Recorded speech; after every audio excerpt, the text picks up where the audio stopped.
accomplished. Okay, Kathleen, thank you so much for joining us on CIRS, The Real Truth. I'm so happy to have you here and highlight a few pieces of your story. I know we had a 10-minute pre-interview on Saturday that went to almost 2 hours, and you just have so much experience and so much wisdom with what you've endured through your mold injury that we could honestly talk about it for hours. So wherever we leave off today, I'd love to just invite you back into the future to keep discussing it, because I know we're not going to touch it all in one discussion, but you have some really key overarching themes of things that you've experienced that I think the general population has a lot of questions about. Some of those include what happened to you when you tried to isolate certain lab numbers and address, a certain lab number that was off with a medication. You kind of saw some extreme effects of that. You have a lot of really interesting insights surrounding failures around remediation, and some of the darker aspects of what this can really do to someone's health. So let's start with, I'd love to hear your idea of sick building syndrome, what a sick building is, what a sick building can do to people, and is it possible that our air quality or being in a building can actually be the root cause of many chronic illnesses? I'd like you to take the floor on that topic and just speak for a little while to me. Well, my first experience with mold was in 1983. I was hired as a substitute speech pathology in a building, and I had 4 buildings. And the first year I had some sickness. It was January 1983. I had some sickness, but it was upper respiratory, and it didn't go into anything dramatic. The following year I was hired back, 1984, and I started getting sick, and it was a downhill cascade of symptoms, and they started out with the upper respiratory. Now, mind you, over the summer I got better, but when I came back to this building, and it was one of 4, I started going downhill with upper respiratory, sinus. Then it went into flu-like symptoms, sore throats, etc., etc. And I sought out my regular doctor, who didn't have any helpful information for me or helpful treatments. Then I went to an immunologist in our area, and he figured out that I was dust and mold sensitive. So he started giving me shots for that particular situation, and I did not get better. I'm on these shots, weekly shots, and not feeling any kind of reprieve. So another reading specialist in the building that I was in suggested, let's try this doctor. She picked him out. This was God, because she picked him out of a phone book.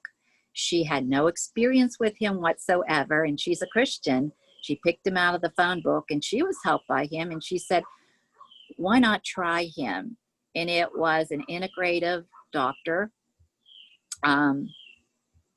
He came in and he diagnosed me with candida. And so he treated me with an antifungal, nystatin, and he gave me Armour Thyroid. He put me on an anti-mold candida diet, and we achieved success. But also, in this room that I was in, I still had trouble. There were water-damaged ceiling tiles above my head. I requested that the janitor go in and do something about them. And he went in and actually cleaned the area up with Clorox. But at the time, he never told me what he found up there. But I had continual symptoms in there. So I requested from the principal a newer room, a different room. Now, mind you, when you're a school speech pathologist, you never get the best of the best rooms. You get put under stairs, you get put in closets. This I was leaving a beautiful, beautiful office that I shared with another colleague. She did not get sick there, but I did. And I requested to go into an abandoned bathroom that had been used for storage. And I camped out there. So, with my protocol from Dr. Pakovich and moving out of the room, which was catty corner from where I was, I achieved significant health, and I stayed well as far as mold goes for the next quite a few years. Anyways, I got significant health back with everything that he told me to do, and it was a success. But mind you, our union was very concerned in that building because 6 teachers had died from cancers in the building. They died. And there were others that were disabled. One had interstitial cystitis, another had a heart attack. There were children that were sick. But back then in 1984, no one was putting all of this together. And it's so easy. The testing probably was unsophisticated, but it also maybe where the testing was done, because up on the 3rd floor, who knows if they tested in our area where there was a roof leak and there was asbestos in my room. It took me until 2008 when I met Eric Johnson. Thank God I did. He helped me put the pieces together, and I did not realize that there was mold up above those ceiling tiles. But when you have a janitor whose face gets ashen white and he tells you he cleaned the area with Clorox, it doesn't take a rocket scientist to know what was up there. It was mold that was up there. So that's what a sick building can do to a population that are sensitive. I even know one person was fully depressed all the time, and we just used to feel so bad for him. And he was amusing and funny in his depression because he had a sense of humor. And he would crack us up with the comments that he would make about being depressed. And each morning he would say something. But we didn't know, he didn't know. And it took how many years later, 20 plus years later, to understand what actually the significance of those water damaged ceiling tiles were doing to people in that area. They did tear the building down, actually. So I think they had realized that the building, it was 3 stories, and it was significantly harmful to people in there. And people were getting sick on all floors, not just the top floor. They were getting sick on all floors. So I know there were springs in the area, so who knows what was seeping up from the bottom of the building too. And also it was at the time that they closed everything off. They had windows that were made smaller, and it was an environmental act that they were doing, that all buildings were going to be shut up tight. So I think this probably contributed significantly to the numbers of people that were getting sick, because we had gone to a new era. There wasn't fresh air that was coming into the building, other than, we had our huge double-decker windows that were reduced to a small window. So everything was being trapped in the building that may have otherwise, before my time of being there, may have helped aid in airing the building out. And so it caused significant travail and health hazards for not only me, but for other people as well. I like that you highlighted that there were people that you met that had depression as a symptom of sick building syndrome, because what you really pointed out just now is that the symptoms related to sick building syndrome range from mental health to cancer to death to heart disease to respiratory illnesses. And that's one thing that I'd really like to see normalized before I leave this earth, is a conversation around the real symptoms and how diverse they can be. Because what I happen to see medically is a lot of these depression patients or a lot of autoimmune illness patients, they're just diagnosed and given medications and they're never screened for their air quality in their home. And I've seen some really dire circumstances of people being given surgeries or medications and sent home to rot inside their air quality. It's a death sentence, and it's a slow, torturous death sentence for these people when we're not screening. So just thanks for bringing that up, because the mental health piece is not well known or discussed or understood. You brought up Eric Johnson, and I think he's been one of the most powerful advocates for really fighting to get the truth out there about mold illness. I know he has a reputation in the industry for being abrasive, being aggressive, coming off as angry or frustrated, but let me tell you how frustrating it is to see something that's killing so many people and no one's believing you and no one's taking it seriously and no one's helping. And I just think, Eric, talk a little bit about what Eric has taught you. I had the heart attack and I was doctoring with Dr. Teitelbaum, who is a world-renowned chronic fatigue specialist. And I was working with him online from 2006. And I had gotten sick in 2004. And I saw him, and when I Googled, his name would come up with chronic fatigue. And this is what I assumed I had, chronic fatigue syndrome. I fit all the symptoms. So I found him and I worked with his online program for starting in August of 2006.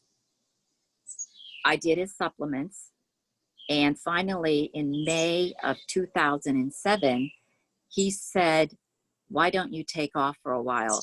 You're not getting better, and why don't you take off? So I applied for a half-year sabbatical. It would have gone till January 2008. And it took me from May, Memorial Day weekend, till October to realize any significant improvement. I had a herx that day in October that left me in the bathroom for 12 hours. I couldn't leave because I didn't know whether I should stand up, sit down, because everything was coming out of me in both ends. I was doing high doses of oral vitamin C. And while I was doing the high doses in the building, I will tell you, nothing will work when you're in mold. I feel like thank you. I want to say thank you for emphasizing that, because one thing that breaks my heart is when I see doctors try to take cases and medicate someone over prioritizing really addressing their air quality and getting them out. And that's one thing people need to know is you cannot out medicate toxic air. And doctors are doing a disservice by promoting this lab test and that lab test and this supplement and that medication over emphasizing the importance of addressing air quality. Absolutely. I mean, I tried it. I am an example. I experienced it. I followed everything that he suggested. Nothing worked. And even at that, it took June, July, August, September, October, 5 months before I even saw anything that would make me see that I had light at the end of the tunnel. After that, I knew I was going to have light at the end of the tunnel. And then I saw the January 2008 date looming, because I had no idea that this would take more than a half a year to get well. I thought no one had even told me. Now, while Dr. Teitelbaum knew about mold, he never mentioned mold once. He had been attending private meetings with 30 CFS researchers.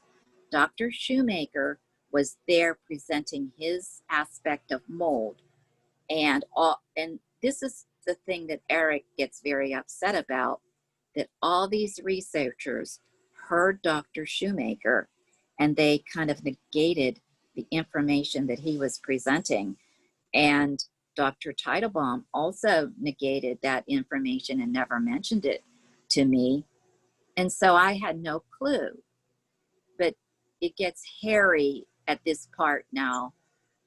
I wanted to try the T3 medication that was being promoted by Dr. Teitelbaum and actually Dr. Holtorf. And I thought I had tried some Armour thyroid, but that wasn't working. So I needed. tell me why you wanted to try the thyroid medication. That was promoted as the way to get better. You needed to get your body moving. But actually, Dr. Paul Cheney, who I saw in 2009, said your body is downregulating for a purpose. It is preventing you from being killed and dying. So, unbeknownst to me, and very immature in the area of chronic fatigue, no knowledge of mold whatsoever, I thought, well, that's the next step. I will do their supplements and I will try the T3. My brother was a medical doctor. He wasn't familiar with the T3 and refused to implement it. He says, you need to go to the clinic to get it. And if that's what you want, you go there. Well, I went at Dr. Teitelbaum's recommendation. I went to the Pittsburgh Fibro and Fatigue Center, and I had 3 visits with them. At the second visit, I was given some medications, which included the T3, but I was also given a compounded hydrocortisone. I was made much sicker than when I had walked in the door. All the progress that I had made for 7 months now was eradicated because Dr. Shoemaker says you never give hydrocortisone to a mold person because it's like pouring gasoline on a fire. You are activating everything in the body. So I went back to sore throats, fever, being bedbound again, and unable to walk, post-exertional malaise to the hilt. And he told me that I was being detoxed.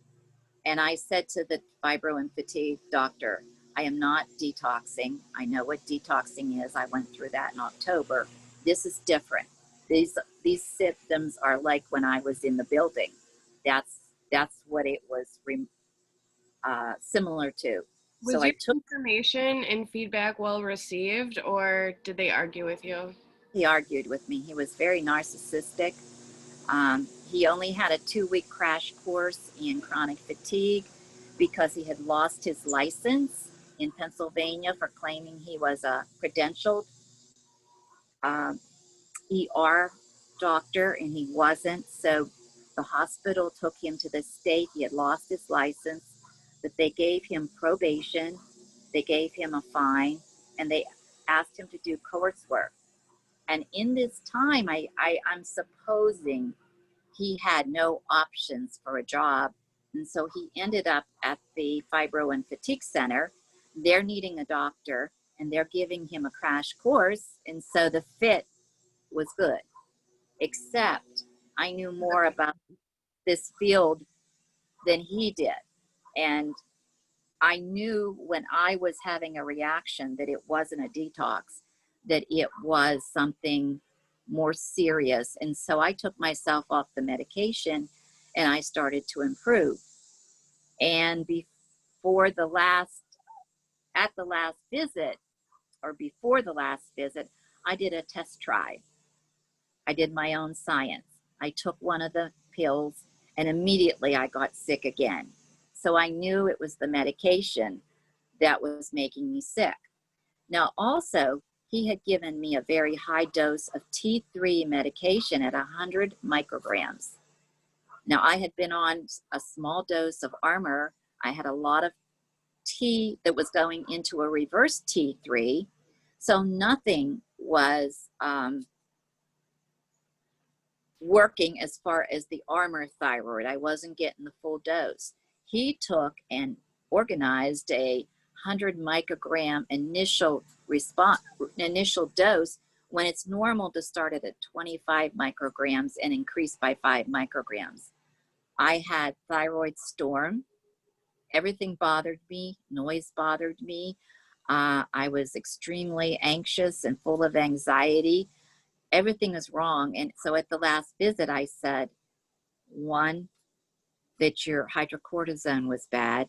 Two, that your T3 medication was very, very high. And I was later to find out that the T3 medication caused one woman in Florida to have a heart attack and she died. So the medication was dangerous. And I had no idea that T3 is something that your body can't regulate. And my family, my father had heart issues. So I am supposing that while it did manifest overtly, that I probably was susceptible genetically in that area. So giving me that high dose of T3 caused my LAD to collapse a few days later after leaving his office. At the office, third office visit in January, mid-January, I think it was the 22nd, I said, I would like to take an additional time off. I said, it's too late to go for a sabbatical. You have to apply for those well in advance. But I do have 100 sick days. Could I use my 100 sick days? And he said, no, you cannot use your 100 sick days. I will not let you use your 100 sick days. The only thing he would let me use was an FMLA that would give me insurance and no payment. What he essentially was saying is, his secretary said it to me verbally over the telephone. You are a malingerer. You need to go back to work. If you don't go back to work now, you will never go back to work. And that's the treatment that I got from the Fibro and Fatigue Center in Pittsburgh. He, in his 2-week crash course, didn't really know what he was doing. And Dr. Teitelbaum was not passing on the information about mold to the clinics where he was director, and he was promoting these clinics. So after the visit, and within a short period of time, it was January 30th, my LAD collapsed and I had a heart attack. That's your anterior descending artery, which is typically, it could have killed me. And I was in the hospital because of everything that had happened to me, the medication that I was given, and probably there was an emotional component too, because I wasn't believed. I essentially was told I was a liar, even though I had worked for 3 years in the building, sick as a dog, trying everything imaginable to keep my job. And the last year I missed 22 days. I knew it was an audit year and I didn't want to put my district in jeopardy, having somebody come in and take over my job when it was an audit year and the state was coming in. I felt obligated to do my part the best I could, but I missed 22 days and I took off 8 days early from the school year. So that's how sick I was. And all those supplements I was taking wasn't helping me at all. And it wasn't until after the heart attack that I started researching more. I wanted to know why I was sick, what had happened to me. And lo and behold, God brings Eric Johnson into my path. And he presents on a chronic fatigue. And we didn't have Facebook at the time. We only had emails. And I found this site, Chronic Fatigue Syndrome. And here is this man saying, he's linking chronic fatigue and mold. And I had never heard that before. And I was skeptical, but he started putting the pieces together for me. He had told me about mold. And then I could go back to my past and say, 1984, there was water damage above my head. I was getting sick. The janitor was cleaning with Clorox. That had to be mold. This, ironically, I was watching Doug Kaufman while I was in this second building. This is the second time I was mold sick strongly. I couldn't see any mold. The sheetrock had been water damaged inside and there was peeling paint. So everything that I was experiencing was something invisible that I couldn't see and say, mold, there's mold right there, but there was peeling paint. And when you have peeling paint and it was being painted up, you know that there's water intrusion in there. And that's where I was fooled. I am watching Doug Kaufman every single weekday morning before I go off to work, talking about mold and never putting two and two together because he's not mentioning invisible mold. So it wasn't until, and I bless the day I found Eric Johnson, because I had other situations after that. Had I not known what the cause was, then I seriously would have never gotten to the root causes of all the symptoms that I experienced. And I have a list, and I have this list on my Pittsburgh area mold support group of over 50 symptoms that I experienced and that other people can experience when they're having a mold situation. We're all genetically different. And so looking at one thing like thyroid or looking at another thing like depression, you are not getting the root cause. You're only getting symptoms that come from a major point. And this is what I had been doing with chronic fatigue. They're not telling me about mold. Dr. Teitelbaum knew about mold. He did not give it to his clinics that he was the director of and he was promoting. It wasn't until I ran across a man in a position that had been for decades trying to get the word out, and God put him in my pathway, and I found him because mold didn't end after that work situations. I ended up in 2012 getting a roofer water damage my home, in my own home. It used to be where my home was safe. It was my safe place, and I would verbalize that. Thank God, mold is my safe place. Well, it came into my home.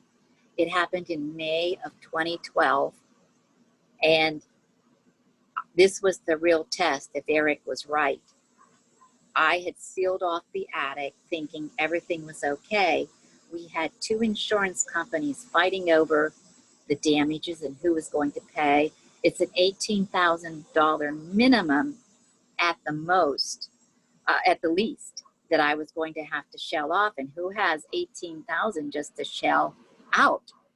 And so I had to let the insurance companies battle one another. And it got to the point, though, by August, I was going into severe heart failure. My ejection fraction went down to 25%. They wanted to put in a defibrillator.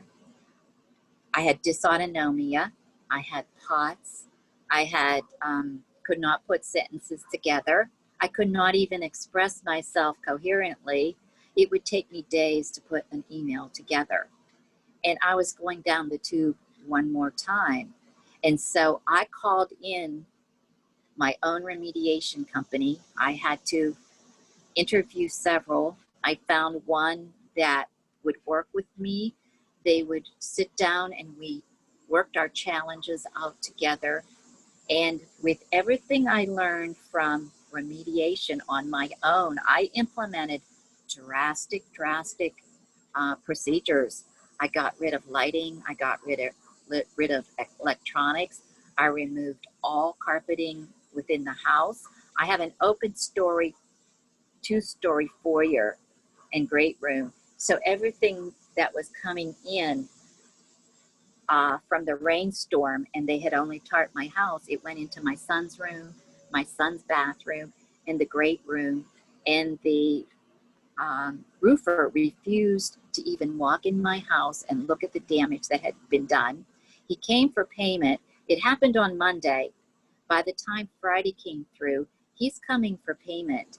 And walk down the stairs with my check, and I look there and I say, oh my gosh, there's black in my great room ceiling. And I go upstairs and there's black water infiltration in my son's room and in the bathroom too. And I go, please come in. I'm not going to pay you for this. I met him outside.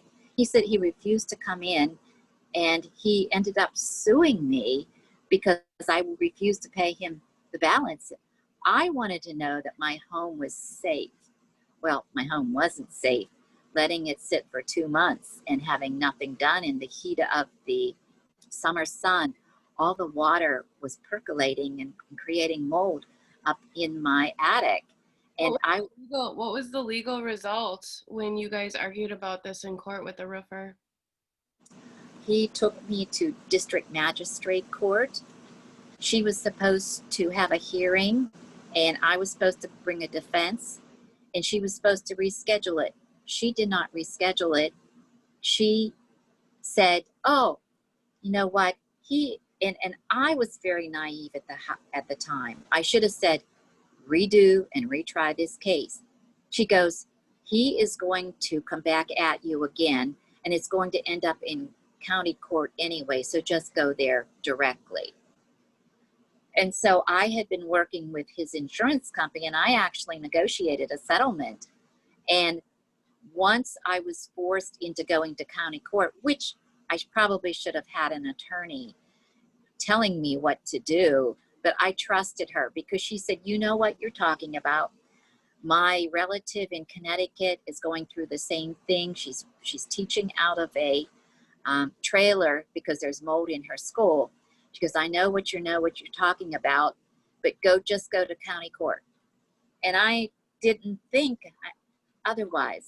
But today, in 2020 hindsight, I should have made her retry the case and not go to county court. And so I had to find an attorney and plop down $5,000 to find this attorney. And once you do that, my negotiating with his mold company, with his insurance company, everything had to stop. And everything now had to be handled through an attorney.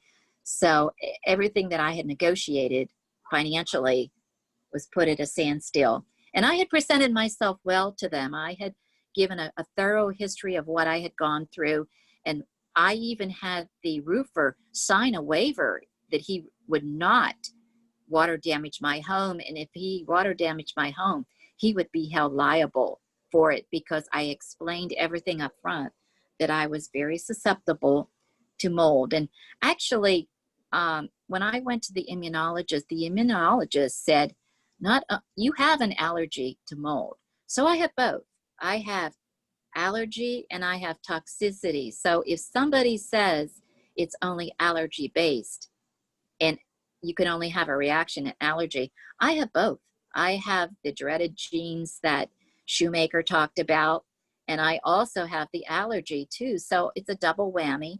I have methylation defect, a homozygous. I can't detox. My detox is only about 32% or 33%. So I am challenged health-wise in so many areas. So the one thing that I have to tell everybody is that look at me today. Look how well I'm doing. Even with all these health challenges and given a death sentence in 2009 by a world famous chronic fatigue doctor, Dr. Paul Cheney, in 2009, he said, you would be dead by 2019. You are so sick. Your heart is so challenged. You have so many symptoms. You are not going to make it past 2019. And he goes, that was my prediction for you. So here we are, August of 2020. I'm doing considerably well. I'm not in the grave, as you can see. And I'm here with an impassion to help other people and say, don't look at all the things that are ahead of you. Don't look and say, there are so many challenges that I need to accomplish. I never looked at them. I had a strong faith, a strong belief that God would take me through my challenges. And there was never anything that said defeat in my thinking. It was always, God is going to be there for me. God is going to take me through. And I didn't look at the challenges. So this, if there's one thing that I can get across to the listeners, is don't ever look at the challenges before you. God makes a way when there is no way. He opens doors when the doors won't open for you. He opens these doors for you. And my faith and my belief took me through the challenges that I would face. And they were great and they were many. You know, after you survive 2 work experiences, that and the heart attack on top of that, and then you go to something that's in your home and you're sent to court, and they're bringing in the top anti-mold doctor to your home and putting you through a deposition in your home when you're very, very sick, because he wants to challenge you and prove that mold isn't harmful to you. I went through a 3-hour challenge that time with him, but I made it through.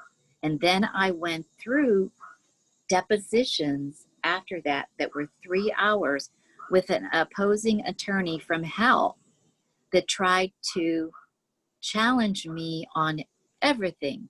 They had reviewed my past, present, future, but they had reviewed somebody that was named Kathleen Manganero that wasn't me. They accused me of having a business and I was making considerable amounts of money, and I wasn't. I was on disability.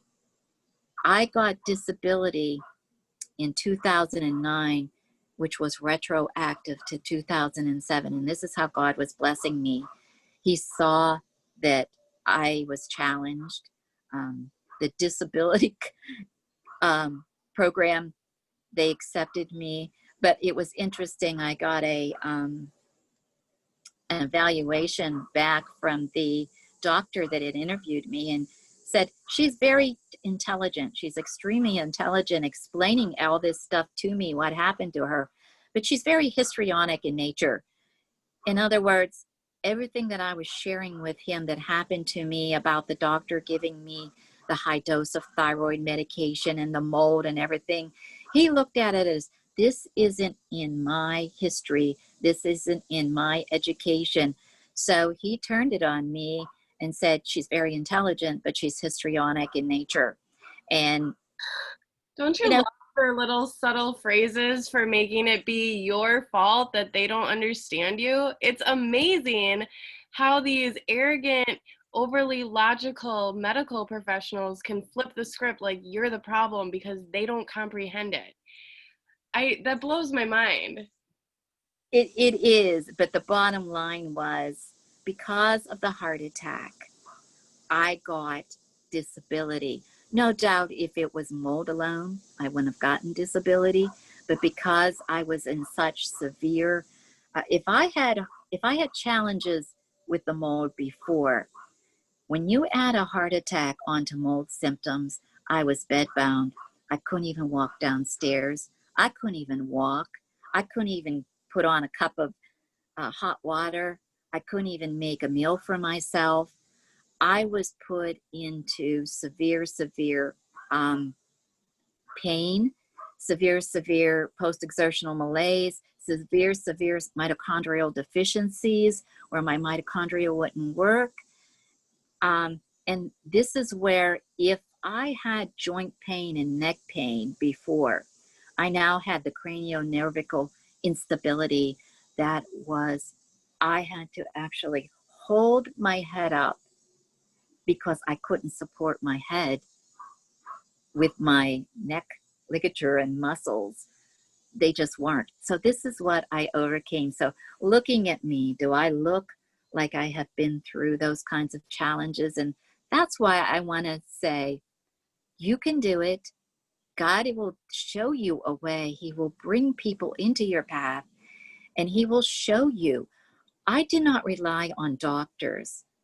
I may have gone to Dr. Shoemaker or Dr. Cheney or Dr. Teitelbaum and used some of the things they suggested, but I put together my own protocol and did it myself.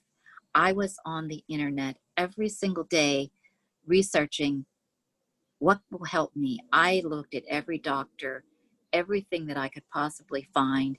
Eric was part of that. Lisa Peterson was part of that.